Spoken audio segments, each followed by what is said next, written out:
देखिए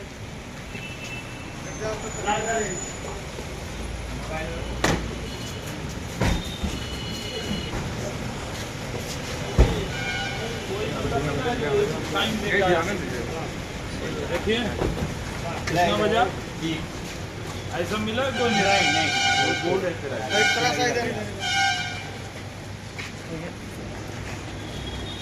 बताइए कोई आज के बताइए यहीं अगर 6 बजे आते तो रात के 2 बज जाते, रात के 2 बज जाते। आइए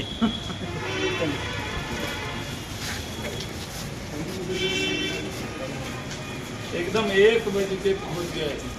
पत्रकार महोदय कोई मिला है आपको ऑन टाइम? पूरा रात टाइम में पहुंचे।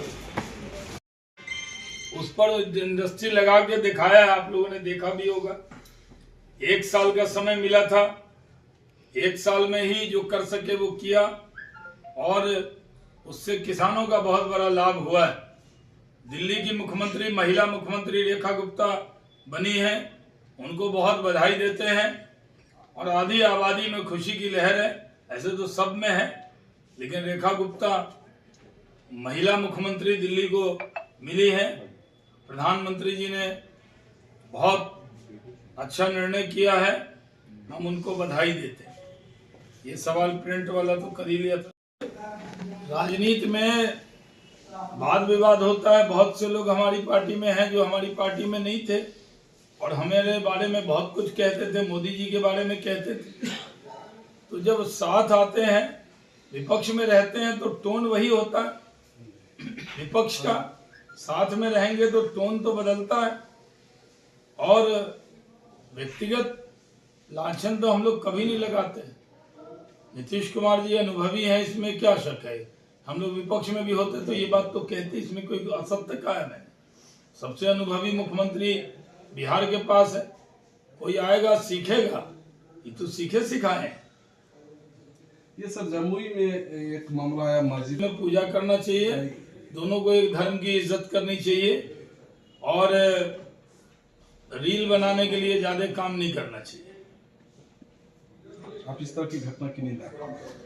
ये तो आप कह रहे हैं, तो कमाल है, जो हम नहीं कहते वो भी आप कहते हैं। महिला मुख्यमंत्री रेखा गुप्ता जी ने शपथ ली है। पूरे देश में खुशी की लहर है।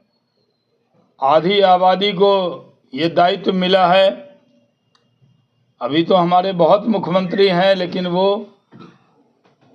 उप मुख्यमंत्री तो राजस्थान में महिला रही हैं, दिल्ली में भी महिला उप मुख्यमंत्री रही हैं, लेकिन मुख्यमंत्री रेखा गुप्ता जी बनी हैं। इससे पूरे देश में आधी आबादी को खुशी हुई है। रेखा गुप्ता जमीनी कार्यकर्ता है जो मुख्यमंत्री बनी। हम दिल की गहराइयों से उनको मुबारकबाद देते हैं।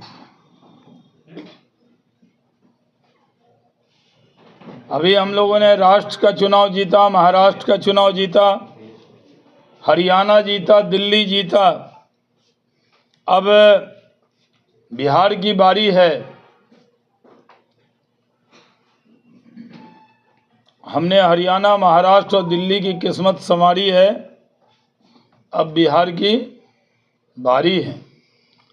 प्रधानमंत्री नरेंद्र मोदी जी भागलपुर आ रहे हैं, तो भागलपुर के होने के नाते मैं निमंत्रण देने के लिए बेगूसराय की जनता को यहाँ आया हूँ।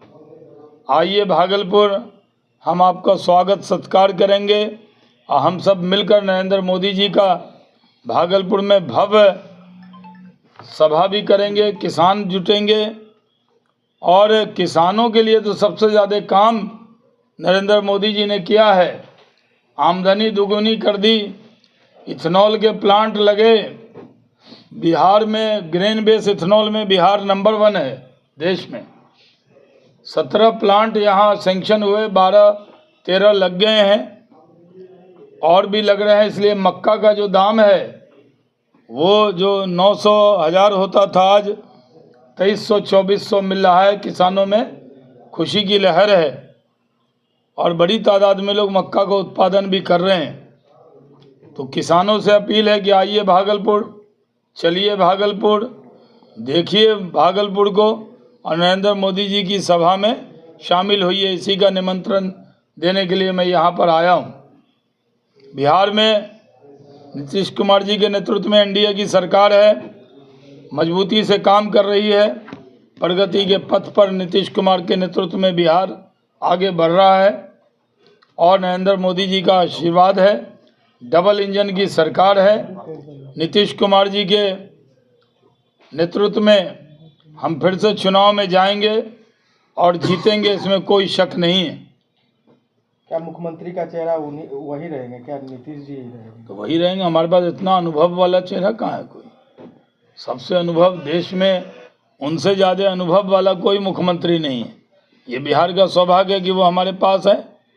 प्रधानमंत्री और उनके संबंध बहुत अच्छे हैं, दोनों मिलकर बिहार का विकास कर रहे हैं। यानी बड़े भाई की भूमिका निभाएंगे वो, बड़े भाई की भूमिका निभाएंगे।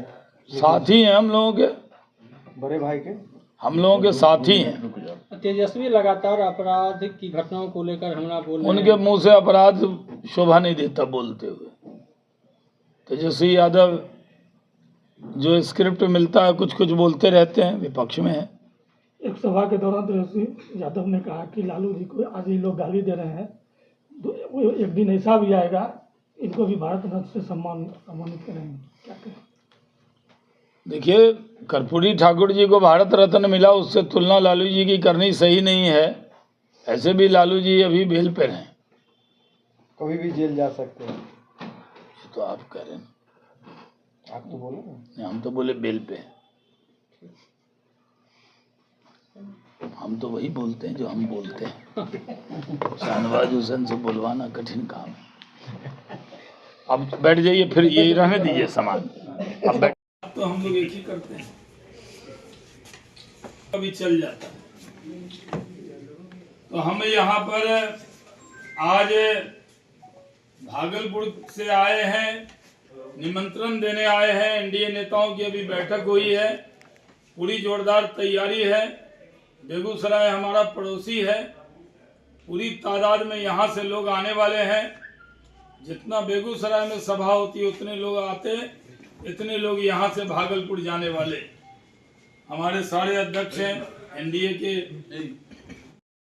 तो हमें सब लोग बिहारी कह के बुलाता है। कोई नहीं कहता हिंदू बिहारी, मुस्लिम बिहारी, सिख बिहारी। ये बीजेपी के ही कुछ नेता कहते हैं कि जिस समय देश को आज़ादी मिली थी उस समय सारे मुसलमानों को पाकिस्तान चला जाना चाहिए था। और कौन कहता है भाई? हमारे स्थानीय सांसद भी इस तरह की बात करते हैं। अरे भैया, अगर सब चले जाते तो गिरिराज जी को शाहनवाज जैसा मित्र कैसे मिलता? मेरे सबसे अच्छे मित्र हैं बचपन के। उस जमाने में उम्र का गैप है, लेकिन हम लोग युवा मोर्चा में साथ रहे, हमारे साथी हैं। उनको ये सौभाग्य कैसे होता कि शाहनवाज मिलता हूँ?